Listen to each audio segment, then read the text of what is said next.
Hello everyone, আসসালামু আলাইকুম। আমি এস এম মাহে Alam Munna.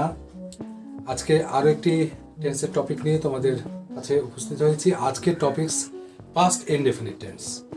Past indefinite tense আমরা খুব অল্প সময়ে অতি সহজে কীভাবে শিখতে পারি সেটা আজকে এই ভিডিওটা দেখে তোমরা শেখার চেষ্টা করো। আমিও তোমাদেরকে পাস্ট ইনডেফিনিট খুব সহজে বোঝানোর চেষ্টা করছি।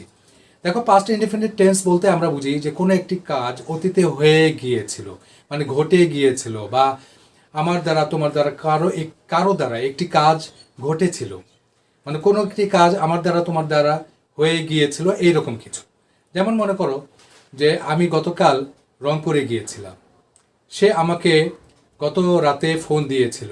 তার মানে এই কাজগুলো কিন্তু আমাদের অতীতে ঘটে গিয়েছে, ওই কাজগুলো শেষ হয়ে গিয়েছে।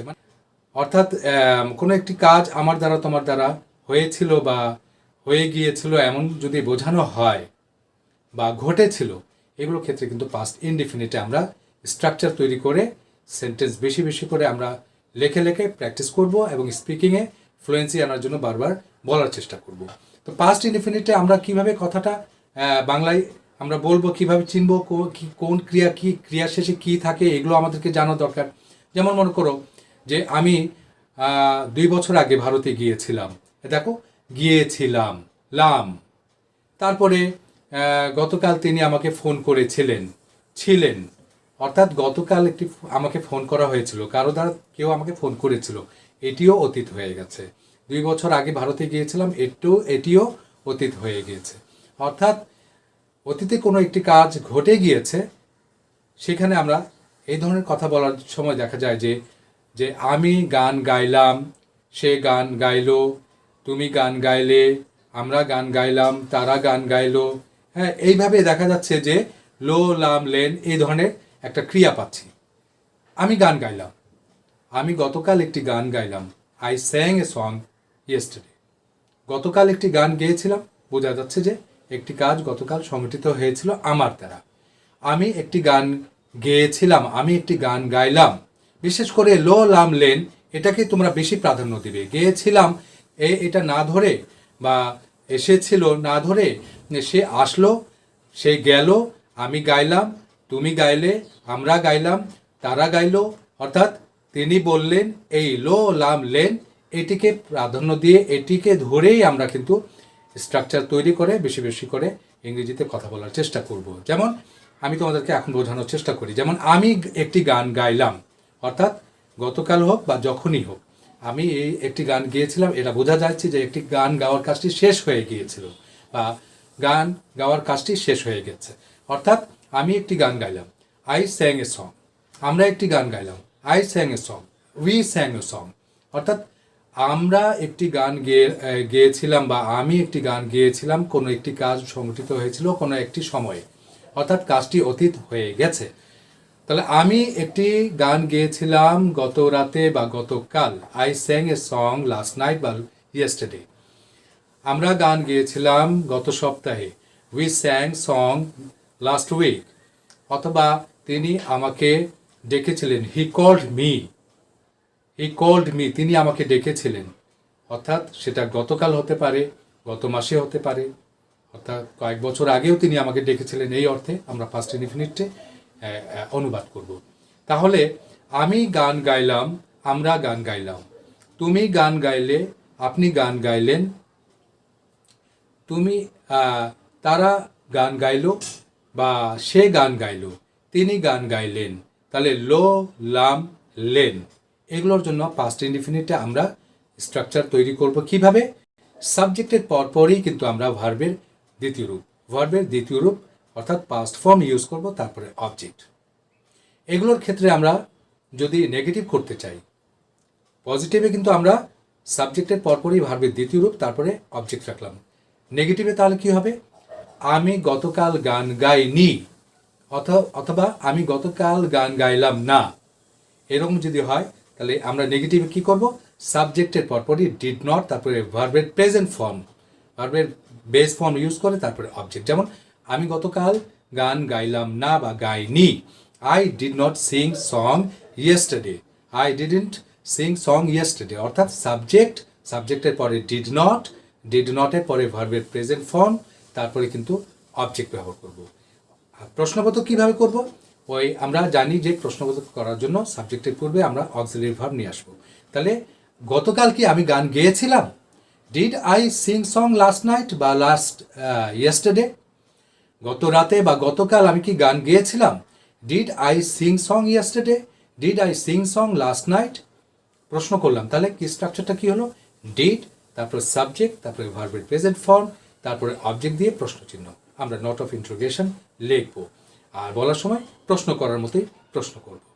তাহলে ইন্টারোগেটিভ নেগেটিভটা কিভাবে হচ্ছে?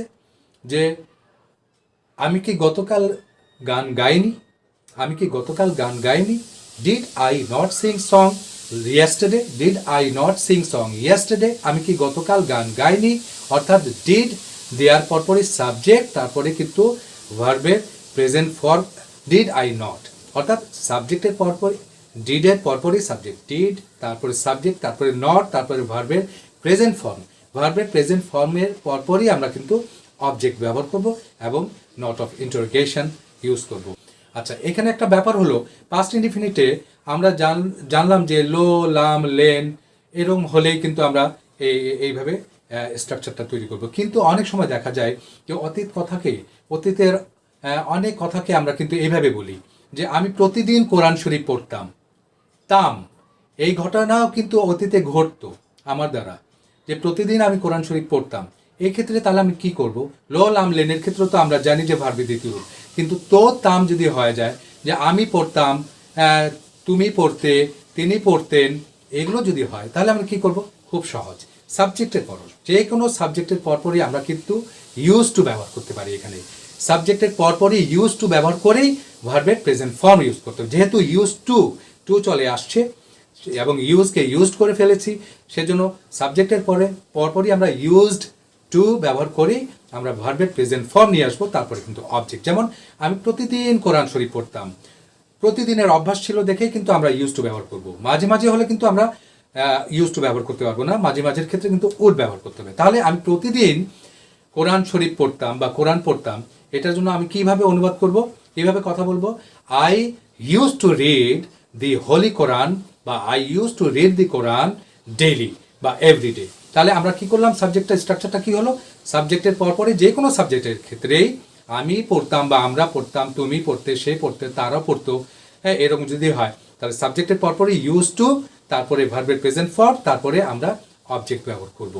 আর যদি মাঝে মাঝে হয় তাহলে অবশ্যই প্রতিদিনের কথা আমাদেরকে লিখতে হবে। I use to read the holy Quran everyday, daily, এই কথা অবশ্যই লিখতে হবে। আমি প্রত্যেকদিন ফুটবল খেলতাম, I use to play football everyday. হ্যাঁ, এই অবশ্যই আমাদেরকে টাইমটা উল্লেখ করতে হবে। আর যদি মাঝে মাঝে হয় তাহলে আমরা কিন্তু ওড ব্যবহার করতে পারি এখানে, যে আমি মাঝে মাঝে কোরআন শরীফ পড়তাম, আমি মাঝে মাঝে দাবা খেলতাম। তাহলে I would play chess sometimes, I would play বা I would read the Quran sometimes, এইরকম বলতে পারি। বা অফ এন্ড অন, মাঝে মাঝে আমি পড়তাম, I would read the Quran off and on. তারপরে যদি মাঝে মাঝের ক্ষেত্রে হয় তাহলে সাবজেক্টের পরপরই আমরা উড ব্যবহার করবো। এই ক্ষেত্রে কিন্তু কোনো অবস্থাতে টু আনবে না। ইউজ টু এর ক্ষেত্রে যেমন টু আনছি, উডের ক্ষেত্রে কিন্তু আমরা টু আনতে পারবো না।